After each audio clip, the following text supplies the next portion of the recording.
A very good morning to all of you from both of us here. Uh, we thank God it's rainy weather, but the sun is out. It's a nice, beautiful morning. And our friend out here, our gospel friend, is also enjoying his morning out. Come on, boy. Come on. Come on, let's go. Look at the way he's got that big clump of grass. And I'll allow him to take a little bit of advantage from time to time. And when I require him to do something from a training point of view, he's just so willing, so obedient, and truly very, very cooperative.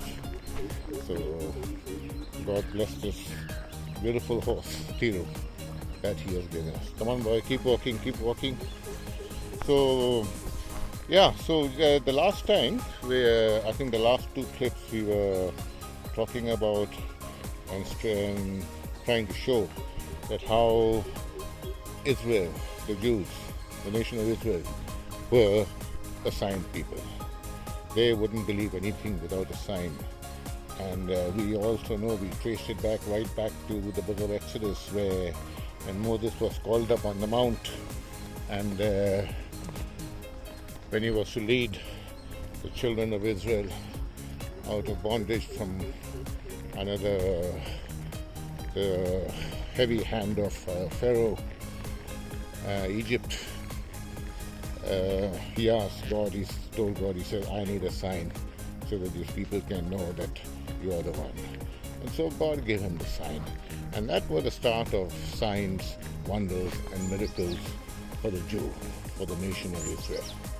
And it was through signs and wonders that God led them out of bondage and into the village and eventually into the promised land.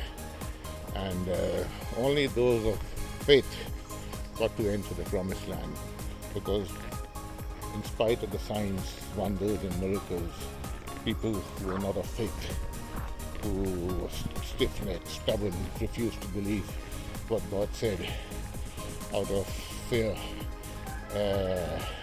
they couldn't make it into the promised land. So an entire generation, in fact, died in the wilderness.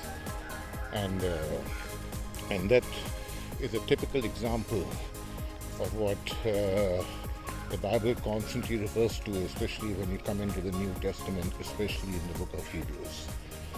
That is a typical example, that without faith, they couldn't enter the promised land. And without faith, we can't enter it also. Truly, the message right there is that faith, salvation is faith plus nothing. And we've often made the simple definition of faith, biblical faith, is that it's simply taking God at His word. And God responds fully to faith. He loves responding to faith. He will always respond to faith, not partially, but fully. He gives Himself totally to any person who's of faith. And because He's not a respecter of person, it doesn't depend on their status in life or their theological education or whatever it may be. And they've got a heart filled with faith. God just loves to respond to that. And it's amazing the things that can happen in our lives because we simply believe what God has said. So when it comes to salvation, God says today, it's a different message from what the Jews had. They had to make certain sacrifices for their sins by the shedding of blood of animals. And it was a make-do measure until the real thing happened. But they had to do it by faith. If there was no faith involved, the sacrifice was not accepted. And finally, as we come down to the cross, we find that Jesus Christ was that eventual sacrifice. He was the Son of God. He was literally God in the flesh who came down to earth as a human being. When you think about it, the greatest moment is not when man walked on the moon, but rather when God in the person of the flesh, the Son, walked on the earth and amongst men. Well, just how wonderful. He had to do that in order to pay the divine required price of redemption for every single one. Now, this message was never known as long as God was dealing with the nation of Israel. But once Israel fully rejected Christ, and this was not at the crucifixion, yes, that was the rejection, and they crucified him, but after his burial, resurrection, and ascension, he continues with the nation of Israel through the apostles. He's gone. He gives them the power and the authority to carry on all the signs, wonders, and miracles, just for one reason, so that Israel as a nation could believe just exactly who Jesus Christ was the Son of God, the promised Messiah. But that's what Jesus Christ was doing during his 3 years of earthly ministry. But that didn't happen too. They displayed that after that final message when Stephen gave them the entire history and referred to all the signs and wonders and miracles that God had done to take them out. But they still refused to believe, and in unbelief they stoned him to death. And that was the time God, in his providence and divine determined counsel and program, put the nation of Israel aside. Now please note, because a lot of people think that God has cast out Israel, and now, in the modern day church, especially among Pentecostal circles, they try to promote the fact that we are the spiritual Israel. Absolutely not. If you're one of them, there is no such thing as a spiritual Israel. And the Bible is very clear in Romans. God has not cast out Israel. And in fact it says it's because of their fall that salvation came to the Gentiles. So the moment that stoning of Stephen takes place, God raises a religious fanatic Jew and called Saul of Tarsus, who later becomes called the Apostle, and now reveals to him the new gospel of grace.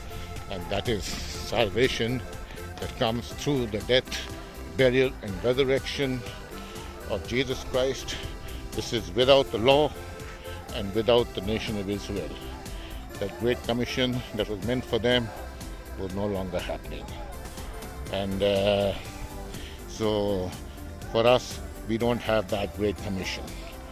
We are, God is saving people on an individual basis, and as and when a man, woman, or anyone gets saved by believing in the death and resurrection, conviction is so much that we just cannot help but share that faith with others. And that is exactly what we do over here also, right on from horseback. So God bless you this morning, and then keep in mind that it is only through this apostle that we get this message. God is speaking to us through him. And everything that is connected to our salvation is also revealed directly to him. Now this program was a mystery. It was kept hidden. The Bible says in Romans 16:25, ever since the world began. But now it has been made known. It has been revealed. So now, don't forget, just to conclude, yes, Jews were a sign people. The Jews require a sign.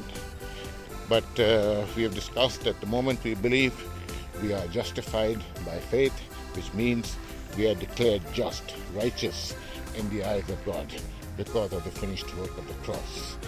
And the commandment for us is that the just shall live by faith. That is by simply taking God at his word. So there's a difference, and it is up to us to recognize and accept and embrace that difference. So God bless you this morning. Have a wonderful day, and we will catch up again soon.